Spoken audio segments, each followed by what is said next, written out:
একটা অচেনা শহর, এক অজানা ডায়েরি, আর তার পাতায় লুকোনো এক ভয়ঙ্কর সত্য। সেই মেয়েটি আজ এই পৃথিবীতে বেঁচে নেই, কিন্তু তার ছায়া যেন এখনো ঘুরে বেড়ায়, যার হৃদয়ে একদিন কারো শরীরে বেঁচে উঠেছিল। আর সেখান থেকেই শুরু হয় এক অভিশপ্ত খেলা।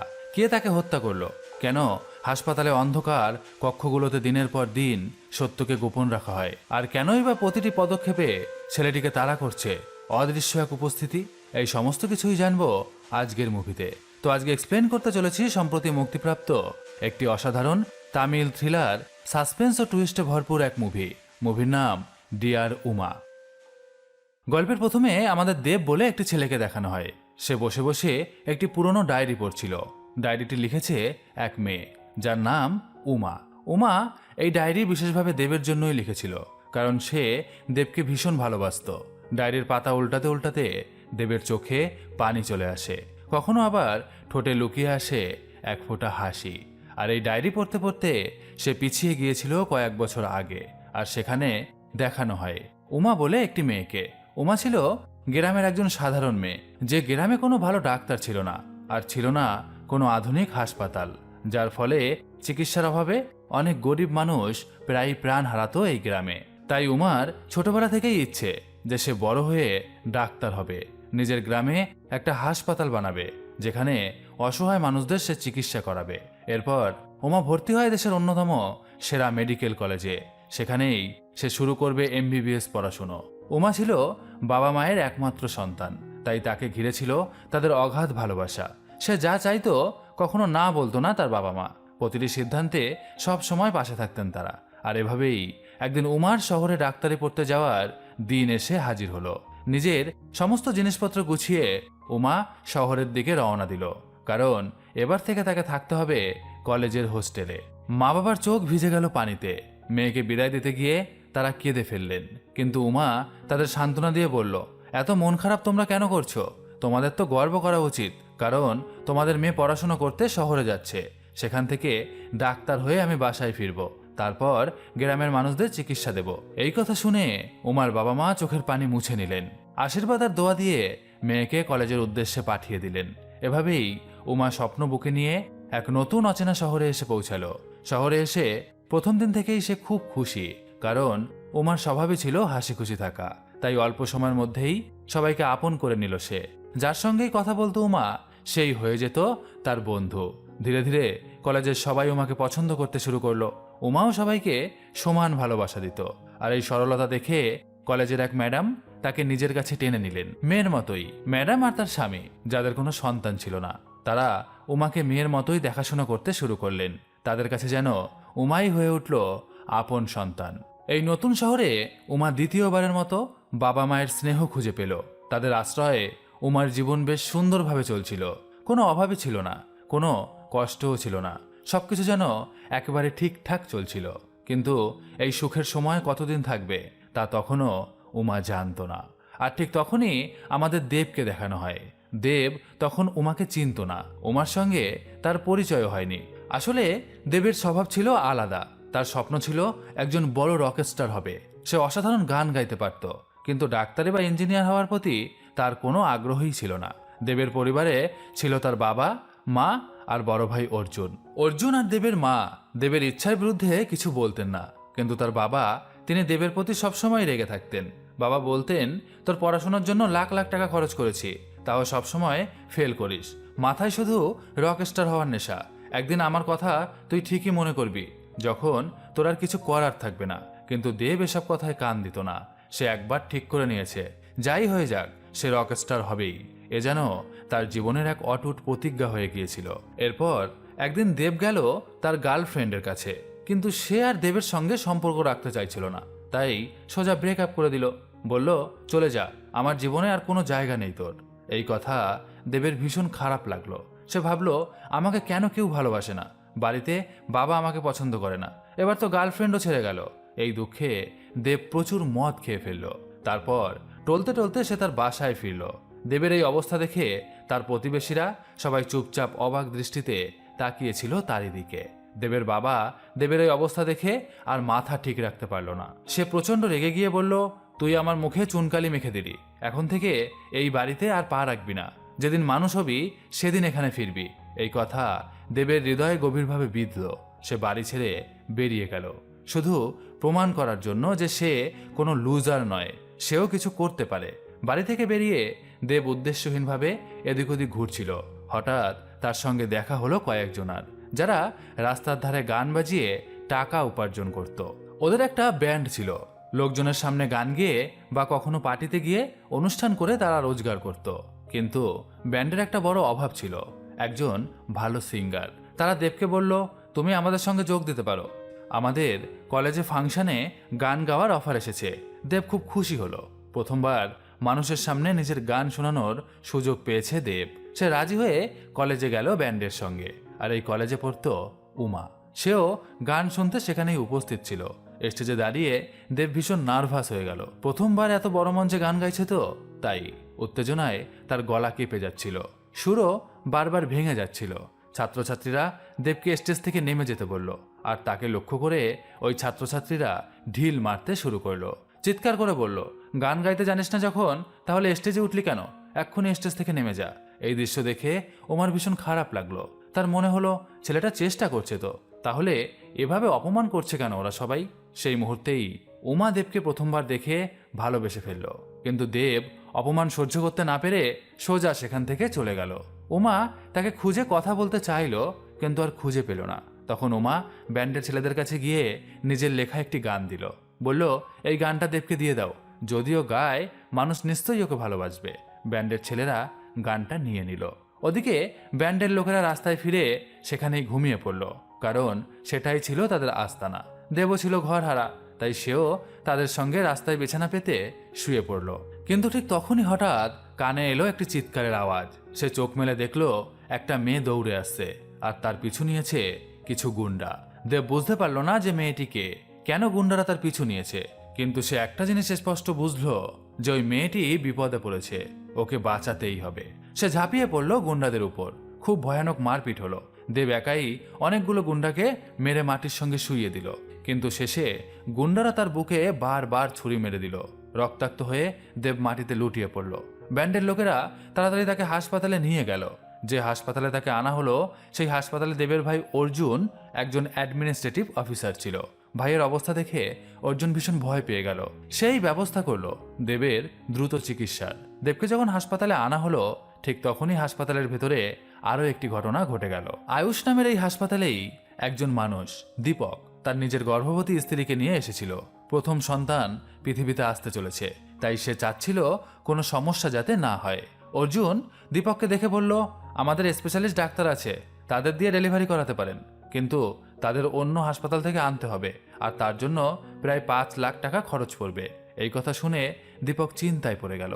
কিন্তু তার স্ত্রী নিজের হাতের সোনার চুড়ি খুলে দিয়ে স্বামীর হাতে দিয়ে বলল, এগুলো বিক্রি করে টাকা জোগাড় করো, আশা করি এই টাকাই 5 লাখ টাকা হয়ে যাবে। পরে যখন আমাদের আবার টাকা হবে, তখন তুমি আমাকে আবার চুড়ি কিনে দিও। এরপর সে তার স্বামীকে বলল, ডেলিভারির সময় তুমি অপারেশন থিয়েটারে থাকবে, কিন্তু তুমি ছাড়া আমার ভীষণ ভয় করবে। ঠিক তখনই সেখানে হাজির হলো উমা। সে ওই হাসপাতালে ইন্টার্নশিপ করতে এসেছিল। উমা দীপকের স্ত্রীকে সান্ত্বনা দিয়ে বলল, আপনার পরিবারের কেউ তো ভেতরে যেতে পারবে না, কিন্তু আমি আছি তো, আমাকে আপনি ছোট বোন ভাবতে পারেন, আমি থাকবো আপনার সঙ্গে অপারেশন থিয়েটারে। এই কথা শুনে দীপকের স্ত্রী খুব খুশি হলো। তার মনে হলো কমপক্ষে একজন তো আমার পাশে থাকবে। এদিকে দেবের অপারেশন সফল হলো। সে মৃত্যুর মুখ থেকে ফিরে এলো। দেবের মা আর ভাই অর্জুন মিলে তার বাবাকে রাজিও করালো দেবকে আবার বাসায় ফিরিয়ে নিয়ে যাওয়ার জন্য। কিন্তু এইবার দেব নিজেই বলল, আমি আর বাসায় ফিরবো না, যতদিন না ফেমাস রকস্টার হচ্ছি ততদিন আমি আর বাসায় ফিরে যাব না। বাবা ঠিকই করেছে আমাকে বের করে দিয়ে, হয়তো এভাবেই আমি জীবনের আসল লক্ষ্যে পৌঁছাতে পারবো। তার জেদ আর নিজের প্রতি বিশ্বাস দেখে অবশেষে পরিবারও তার সিদ্ধান্তে সম্মতি দিল যে দেব নিজের মতো জীবন কাটাতে পারে। এখন দেবের দরকার ছিল একটি থাকার জায়গা। ঠিক তখনই তার সঙ্গে দেখা হলো গিরি নামের একটি লোকের। সে একটা আর্ট গ্যালারি চালাতো। গিরি বলল, তোর গান আমি সোশ্যাল মিডিয়ায় শুনেছি, ভালোই তো গান গাস, আমার গ্যালারিতে এসে গান গানা, কাস্টমার আকর্ষণ হবে, প্রতিটি কাস্টমারের থেকে আমি তোকে 5% কমিশন দিব। কিন্তু দেব বলল, আমার টাকা চাই না, আমার দরকার থাকার জায়গা আর খাবার, আমি গ্যালারিতে থাকবো, যত কাজই করতে হয় করব। গিরি দেবের কথায় রাজি হয়ে গেল।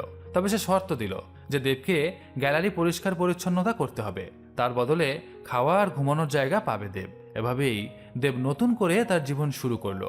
সারাদিন গান গেয়ে কাস্টমারদের এন্টারটেন করতো দেব, ফাঁকে ফাঁকে ঝাঁটও দিত এবং ধীরে ধীরে মানুষ তাকে চিনতে শুরু করলো। একদিন আর্ট গ্যালারি পরিষ্কার করছিল দেব, হঠাৎ চোখ পড়ল বাহিরে। সে দেখলো যে উমা সে রাস্তা দিয়ে যাচ্ছিল। দেব তাকে দেখে তার বুকের ধুকপুকানি বেড়ে গেল। প্রথম দেখাতেই সে উমার প্রেমে পড়ে গেল। উমাও তো দেবকে কলেজ ফাংশনে দেখেই পছন্দ করেছিল, তাই হঠাৎ সামনাসামনি দেখে ভীষণ খুশি হয়ে গেল।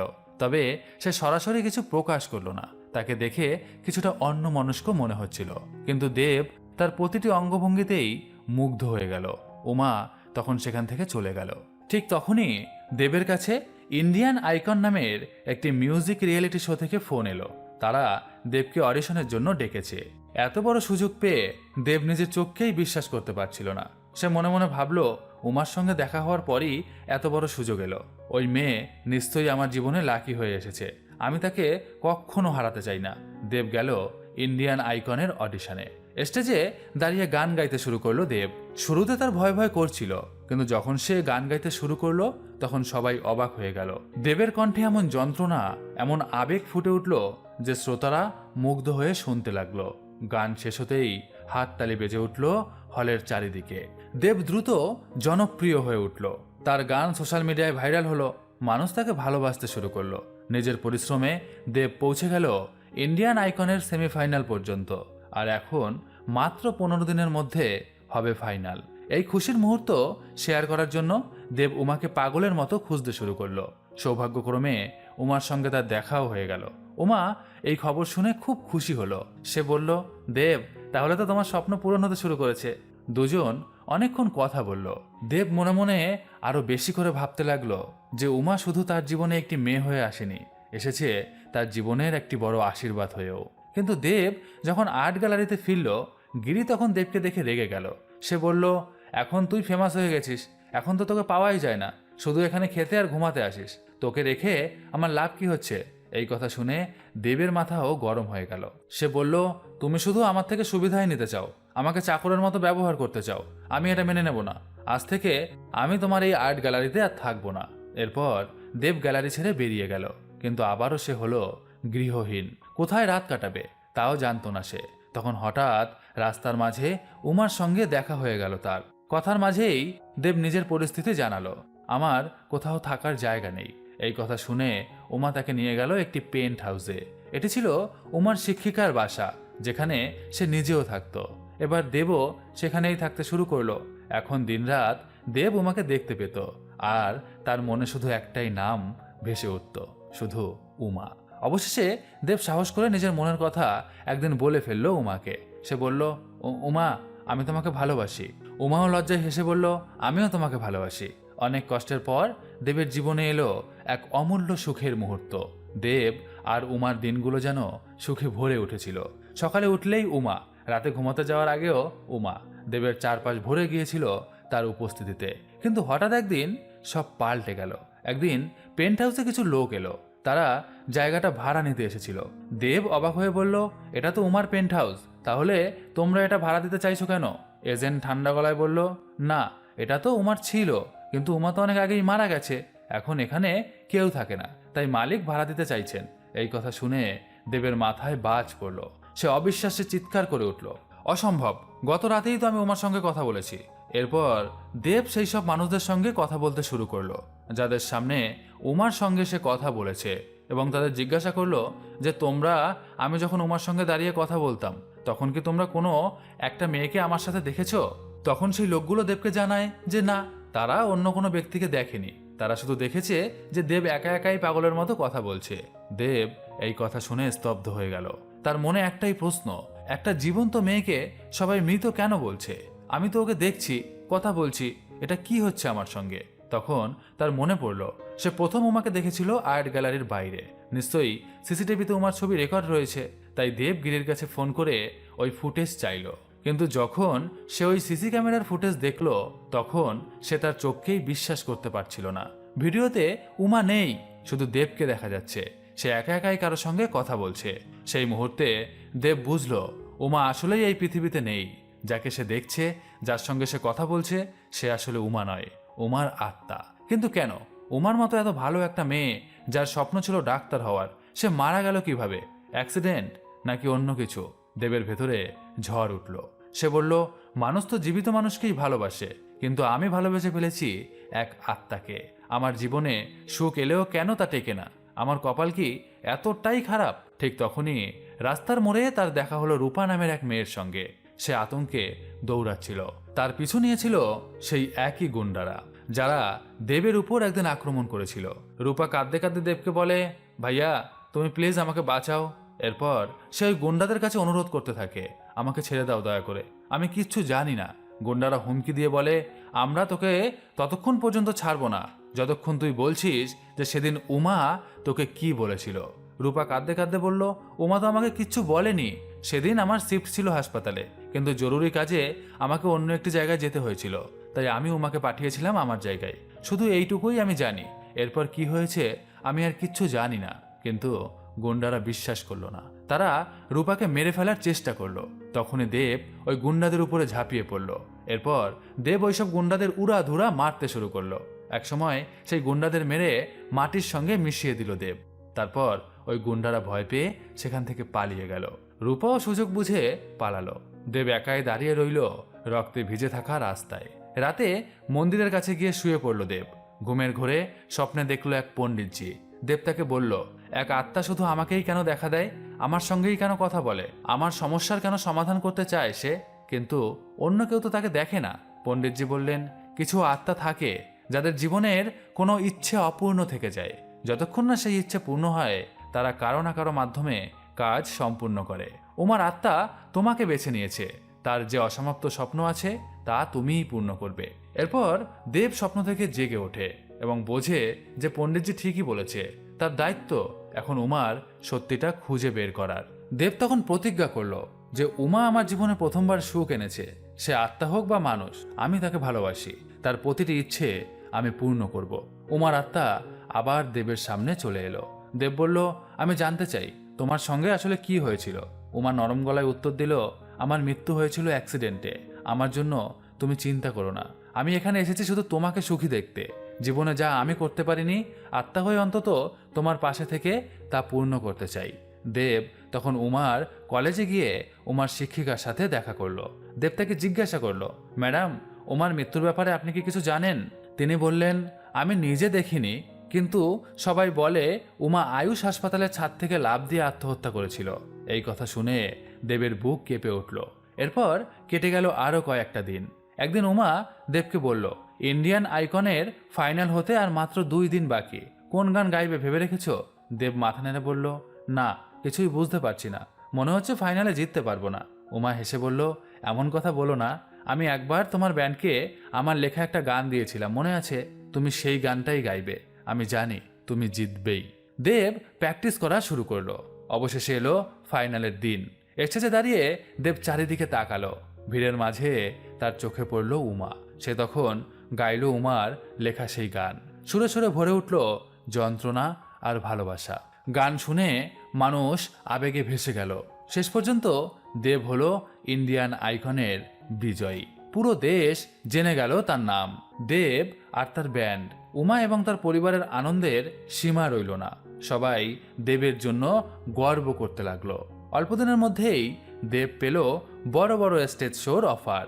এবার সে সত্যিকারের রক স্টারের মতো পারফর্ম করবে। এই সুখবর শুনে দেবের মন ভরে গেল।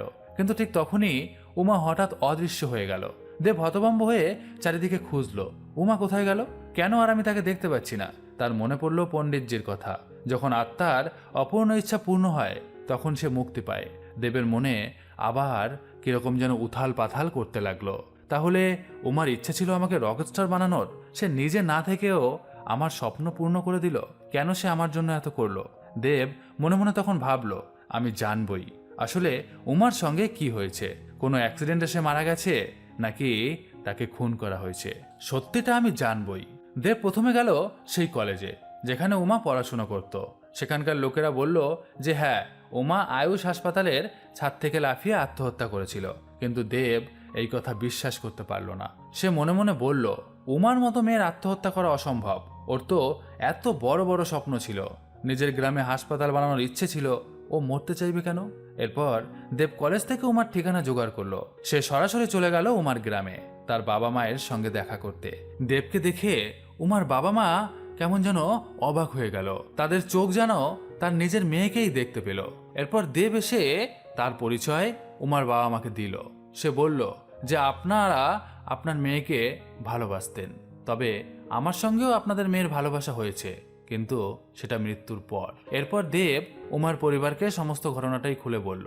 উমার মা বাবা তখন কাঁদতে কাঁদতে বলল, আমাদের উমা কোনোদিন আত্মহত্যা করতে পারে না। ও তো এই গ্রামে হাসপাতাল বানাতে চেয়েছিল।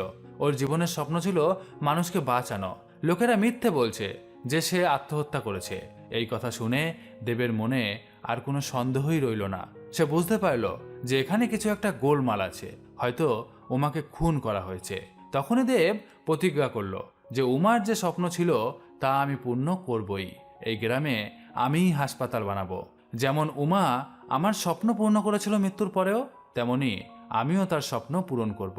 উমার বাবা মা দেবকে আশীর্বাদ করলেন। তাদের মুখে এক ফোঁটা হাসি ফুটে উঠল বহুদিন পর। এরপর একদিন হঠাৎ ফোন এলো রূপার কাছ থেকে।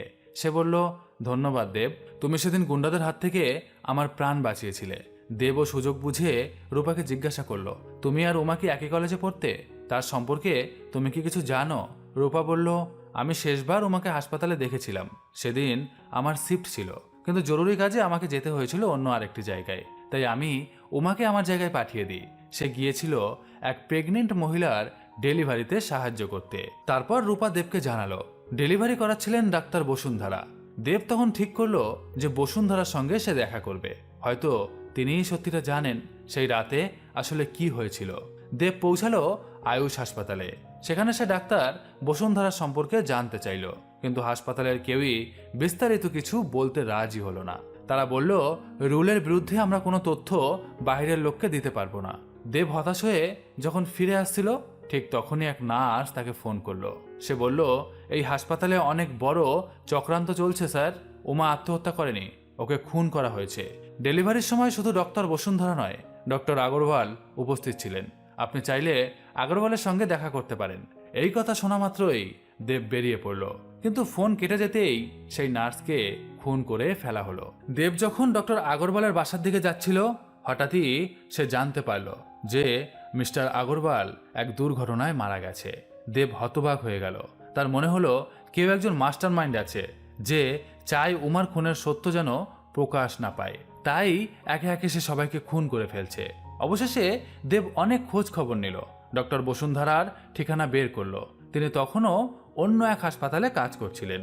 দেব যখন পৌঁছালো, ঠিক তখনই এক ডাক্তার বসুন্ধরাকে খুন করার চেষ্টা করলো। দেব প্রাণপণ লড়াই করে বসুন্ধরাকে বাঁচালো, না হলে তিনিও হয়তো মরে যেতেন আগরওয়াল আর নার্সের মতোই। বসুন্ধরা কাঁপা গলায় বলল, আমি জানি তুমি আমাকে কি জিজ্ঞাসা করতে এসেছো। তুমি আমার প্রাণ বাঁচিয়েছ, তাই তোমাকে আমি পুরো সত্যি কথাই বলবো। উমার সঙ্গে আসলে কি হয়েছিল আজ তুমি সবই জানতে পারবে। ডক্টর বসুন্ধরার নিঃশ্বাস ভারী হয়ে আসলো। তারপর সে বলল, সেদিন ডেলিভারির জন্য আমরা 3 জন স্পেশালিস্ট ডাক্তার ছিলাম, আমি, ডক্টর আগরওয়াল আর ডক্টর মোহিত। ফি ছিল 5 লাখ টাকা। যদি নর্মাল ডেলিভারি হতো তাহলে উমাকে অনুমতি মিলত ভেতরে ঢোকার, কারণ সে প্রতিশ্রুতি দিয়েছিল দীপকের স্ত্রীকে যে অপারেশন থিয়েটারে তার পাশে থাকবে। কিন্তু ডেলিভারি জটিল হয়ে গেল, তাই উমাকে ভেতরে ঢুকতে দেওয়া হয়নি। কিন্তু সে হাল ছাড়ল না। প্রতিশ্রুতি রক্ষার জন্য সে গোপনে অপারেশন থিয়েটারে ঢুকে লুকিয়ে রইল। বসুন্ধরা বললেন, ডেলিভারি শেষ হলো, শিশু জন্মালো, কিন্তু দুর্ভাগ্যবশত দীপকের স্ত্রী মারা গেল। আমরা তখন এই হাসপাতালের মালিক আয়ুষকে ফোন করলাম। সে আমাদের ফোনের নির্দেশ দিল যে তোমাদের কি করতে হবে তোমরা জানো তো। আমরা তার কথা মতো সে যা করতে বলেছিল তাই করলাম। আমরা মৃতদেহের উপরে ভুয়া সার্জারি শুরু করলাম। দীপককে বোঝালাম ডেলিভারির সময় গুরুতর সমস্যা হয়েছিল, তাই তৎক্ষণাৎ বড় অপারেশন করতে হয়েছে, আর এর জন্য আমরা দাবি করলাম 20 লাখ টাকা। দীপক হতভম্ব হয়ে গেল। সে ইতিমধ্যেই 5 লাখ টাকা দিয়ে দিয়েছে। তবুও সে স্ত্রীর প্রাণ বাঁচানোর আশায় সে তার নিজের বাড়িটুকু পর্যন্ত বেচে দিল। কিন্তু দীপক টাকা জোগাড় করার পর নার্সিংহোম তাকে বলল, দুঃখিত, আমরা আপনার স্ত্রীকে বাঁচাতে পারিনি, মৃতদেহ নিতে চাইলে আরো 5,000 টাকা লাগবে। এই কথা শুনে দীপকের চারিদিক যেন অন্ধকার হয়ে গেল। সে সদ্যজাত সন্তানকে কোলে নিয়ে কান্না করতে শুরু করলো। হাসপাতালের অন্যান্য রোগীরা তখন দীপকের এই অবস্থা দেখে তাকে অল্প অল্প করে কিছু টাকা দান করতে লাগলো, যাতে অন্তত সেই স্ত্রীর দেহটা বাড়ি নিয়ে যেতে পারে। উমা এই সব কিছুই নিজের চোখে দেখেছিল। সে ভিডিও রেকর্ড করলো পুরো ঘটনা, যাতে আয়ুষ ও ডাক্তারদের আসল রূপ প্রকাশ পায়। কিন্তু দুর্ভাগ্যবশত তার ফোন থেকে একটি নোটিফিকেশনের আওয়াজ বেরিয়ে আসলো, আর আমরা তখন ধরে ফেললাম যে ভেতরে কেউ আছে। এরপর উমার ফোন আমরা কেড়ে নিয়ে সব আয়ুষকে জানালাম। আয়ুষ তখন এই কথা শুনে খুব রেগে গেল। সে বলল, যদি উমা এই ভিডিও ভাইরাল করে আমার শত শত হাসপাতাল বন্ধ হয়ে যাবে, ওকে এক্ষুনি শেষ করে দাও। এরপর গুন্ডা পাঠানো হলো উমার পিছনে উমাকে মারার জন্য। তারা উমাকে হত্যা করলো, কিন্তু সেটা অ্যাক্সিডেন্ট বলে পরে চালিয়ে দেওয়া হলো। বসুন্ধরার কথা শুনে দেব কেঁপে উঠল। সে রেগে বলল, ডাক্তাররা তো মানুষকে বাঁচানোর জন্য, তাদের তো ঈশ্বর বলে মানা হয়, কিন্তু তোমরা টাকা আর লোভের জন্য মানুষের প্রাণ নিয়ে খেলছো। যে ডিগ্রি তোমাদের আছে সেই ডিগ্রি যদি মানবতার মূল্য না শেখাতে পারে, তাহলে সেই ডিগ্রি জ্বালিয়ে দেওয়া উচিত। এই বলে দেব রেগে সেখান থেকে বেরিয়ে গেল। দেব এবার গেল ডক্টর মোহিতের কাছে। তার মনে হচ্ছিল আয়ুষ নিশ্চয়ই তাকেও মারতে চাইবে। মোহিত দেবকে দেখে কেঁদে ফেলল। সে বলল, আমি সেই হাসপাতাল ছেড়ে দিয়েছি। ওমার মৃত্যুর পর আমার বিবেক জেগে উঠেছে। আমি বুঝতে পেরেছি আমি কত বড় ভুল করেছি। ওমা সত্যিই অন্য রকম মেয়ে ছিল। তার মৃত্যুর পর থেকে আমার ঘুম নেই, আমার মনে কোনো শান্তি নেই। এরপর মোহিত দেবকে দিল উমার মোবাইল ফোনটা। তার ভিতরে ছিল সব প্রমাণ, আয়ুষের বিরুদ্ধে ভয়ঙ্কর ভিডিও রেকর্ডিং। কিন্তু ঠিক তখনই কে যেন মোহিতের মাথায় গুলি চালালো। মোহিত ঘটনাস্থলেই মারা গেল। দেব হতভম্ব হয়ে তাকিয়ে রইল। আর তখন সে দেখতে পেল যে গুলি করেছে সে আর কেউ নয়, সে হচ্ছে তার বড় ভাই অর্জুন। দেব চিৎকার করে উঠল, ভাইয়া তুমি? এটা কিভাবে সম্ভব? আমি তো তোমাকে দেবতার মতো মানতাম। অর্জুন হেসে বলল, দেব, এই দুনিয়ায় সবকিছুর উপরেই টাকা। আয়ুষ আমাকে মোটা অঙ্কের টাকা দিত। আমি রোগীদের সঙ্গে মিষ্টি ব্যবহার করে তাদের অপারেশনের জন্য রাজি করাতাম। দেব কাপা গলায় জিজ্ঞাসা করলো, তাহলে উমাকেও কি তুমি মেরে ফেলেছো ভাইয়া? অর্জুন নির্মমভাবে হেসে বলল, হ্যাঁ, আমিই মেরেছি উমাকে। এই বলে গল্প ফিরে গেল কয়েকদিন আগের সেই রাতে। দেব তখন ব্যান্ডের সঙ্গে রাস্তায় ঘুমাচ্ছিল। সে দেখেছিল এক মেয়ে গুন্ডাদের হাত থেকে পালাচ্ছে, কিন্তু দূর থেকে চেহারা বুঝতে পারেনি। আসলে সেই মেয়েটাই ছিল উমা। দেব তাকে বাঁচাতে ঝাঁপিয়ে পড়েছিল গুন্ডাদের উপরে, কিন্তু গুন্ডারা ছুরি মেরে তাকে অচেতন করে দিয়েছিল। দূর থেকে উমা এটি দেখতে পেয়েছিল। ঠিক তখনই অর্জুন গাড়ি নিয়ে তাকে ধাক্কা মারে। উমা রক্তাক্ত হয়ে পড়ে গেল, কিন্তু অর্জুন সেখানেই থামল না। সে উমার ওড়না দিয়ে তার গলা চেপে ধরল। উমা কাঁপতে কাঁপতে বলল, আমাকে মেরে ফেলতে পারো, কিন্তু তোমরা প্লিজ দেবকে বাঁচিয়ে দাও। তার হার্টে ছুরি লেগেছে, সে মরে যাবে। তুমি আমার হার্টটা ওর বুকে প্রতিস্থাপন করে দিও, তাহলে দেব বেঁচে যাবে, আর ওর ভিতরেই আমি বেঁচে থাকবো। বুঝে নাও, এটাই আমার মরে যাওয়ার আগে শেষ ইচ্ছা। তুমি প্লিজ আমার ইচ্ছাটা পূর্ণ করো। এই কথা শুনে অর্জুন অবাক হয়ে গেল। সে ধীরে ধীরে দেবের কাছে গেল এবং তার দেহটি উল্টে সেজা দেখল। তাতে তার মাথায় আকাশ ভেঙে পড়ল। এটা যে তার নিজেরই ছোট ভাই। সঙ্গে সঙ্গে দেবকে হসপিটালে ভর্তি করানো হলো। সেখানেই হলো হার্ট ট্রান্সপ্ল্যান্ট। উমার হার্ট স্থান পেল দেবের শরীরে। আর এই কারণেই শুধুমাত্র দেবী উমার আত্মাকে দেখতে পারত, কারণ তার শরীরে ধুকপুক করত উমার হৃদয়ে। উমা যখন তার শেষ নিঃশ্বাস ফেলছিল, তখন সে আস্তে আস্তে বলে গিয়েছিল, দেব, আমি তোমাকে খুব ভালোবাসি। আমি চলে গেলেও আমার হৃদয় তোমার ভিতরে চিরকাল বেঁচে থাকবে। এরপর উমা পৃথিবী থেকে বিদায় নিল। অর্জুন সব সত্যি ফাঁস করে দিল দেবের সামনে। দেবের চোখে পানি চলে এলো। সে বলল, তোমাকে আমি এতদিন নিজের ভাই না, দেবতার মতো ভেবেছি, কিন্তু তুমি তো আসলে একটা শয়তান। আজ তোমাকে ভাই বলতেও আমার লজ্জা হচ্ছে। এই কথা শুনে অর্জুনের মাথা পুরাই গরম হয়ে গেল। সে বলল, তুই উমার ফোনটা আমাকে দিয়ে দে, না হলে আমি ভুলে যাব যে তুই আমার ভাই। সে ঝাঁপিয়ে পড়ল দেবের দিকে। শুরু হলো দু ভাইয়ের ভয়ানক লড়াই। ঘুষি, লাথি, আঘাতের পর আঘাতে দুজন একে অপরকে ছিন্ন ভিন্ন করে দিল। দেব চাইলে অর্জুনকে মেরেই ফেলতে পারত, কিন্তু রক্তের ভাই বলে তার হাত কাঁপছিল। অবশেষে সে অর্জুনকে পরাস্ত করলো, কিন্তু তাকে না মেরে পুলিশের হাতে তুলে দিল। এরপর দেব আয়োজন করলো এক বিশাল কনসার্টের। লাখো মানুষ হাজির হলো। দেব গিটার হাতে স্টেজে উঠল, কিন্তু এবার তার গান শুরু করার আগে সে মাইক্রোফোনে বলল, আজ আমি শুধু গান গাইতে আসিনি, আজ আমি আপনাদের সামনে সত্য উন্মোচন করতে এসেছি। আপনারা কি জানেন আয়ুষ হাসপাতালের এক ভয়ানক চেহারা? ওরা মানুষকে ঠকিয়ে কোটি কোটি টাকা কামায়। চিকিৎসার অভাবে এই হাসপাতালেই রোগী মারা যায়। এই হাসপাতালই উমার মতো এক ডাক্তারকে খুন করেছে, যার স্বপ্ন ছিল নিজের গ্রামে হাসপাতাল বানানোর। দেব সবাইকে সতর্ক করলো, কখনো অন্ধবিশ্বাস করবেন না। যদি কখনো আপনাদের আপনজন কোনো নার্সিংহোম অথবা হাসপাতালে ভর্তি হয়, তাহলে যাচাই করুন সব রিপোর্ট, সব বিল ভালো করে দেখুন, প্রশ্ন করুন আর সত্যিটা জানুন। কারণ যখন আমরা চোখ বন্ধ করে কাউকে বিশ্বাস করি, তখনই সে সুযোগ নেয় আর হয়ে ওঠে এক ভয়ঙ্কর দানব। আজ থেকে আমরা সবাই প্রতিজ্ঞা করছি, যেখানে অন্যায় দেখব সবাই মিলে তার বিরুদ্ধে দাঁড়াবো। দেবের কথা শুনে সবাই হাততালি দিতে লাগলো। সবাই দেবের সঙ্গে একমত হয়ে গেল। হঠাৎ ভিড়ের মধ্যে দেখা দিল উমার আত্মা। সে হাসছিল, চোখে ছিল তৃপ্তির আলো। দেবকে জড়িয়ে ধরে সে বলল, তুমি শুধু আমাকে ন্যায় দিলে না, মানুষকেও চোখ খুলে দিলে। আমার শেষ ইচ্ছেও পূর্ণ হলো। এই কথা বলে সে ধীরে ধীরে মিলিয়ে গেল। চিরদিনের জন্য বিদায় নিল উমা। দেবের হাতে থাকা ফোনের রেকর্ডিংয়ের ভিত্তিতে আয়ুষ গ্রেপ্তার হলো। তার সব হাসপাতাল চেকিংয়ের আওতায় এলো। যদি উমা বেঁচে থাকতো, হাজার মানুষের চিকিৎসা করাতে পারত। কিন্তু মৃত্যুর পরেও সে পুরো স্বাস্থ্য ব্যবস্থাকে সঠিক পথে দাঁড় করিয়ে দিল। শেষ দৃশ্যে দেখা যায় দেব উমার গ্রামে এক বিশাল হাসপাতাল গড়ে তুলেছে, যার নাম উমা হাসপাতাল। সেখানে গরিব মানুষের বিনা খরচে চিকিৎসা হবে। উমার বাবা মায়ের চোখ ভিজে গেল খুশিতে। তারা বলল, আমাদের মেয়ের স্বপ্ন পূরণ করে তুমি শুধু তাকে ন্যায় দিলে না, আমাদেরও বাঁচিয়ে রাখলে। দেব মুচকি হেসে আকাশের দিকে তাকালো, যেন সে জানে উমার আত্মা আজও তার উপর চোখ রেখেছে। তো কেমন লাগলো আজকের মুভিটি? অবশ্যই কমেন্ট করে জানান। ভালো লাগলে লাইক করুন এবং সাবস্ক্রাইব করুন। খুব শীঘ্রই আবার আসছি নতুন আরেকটি ভিডিও নিয়ে। ততক্ষণের জন্য সবাই খুব ভালো থাকুন। টাটা।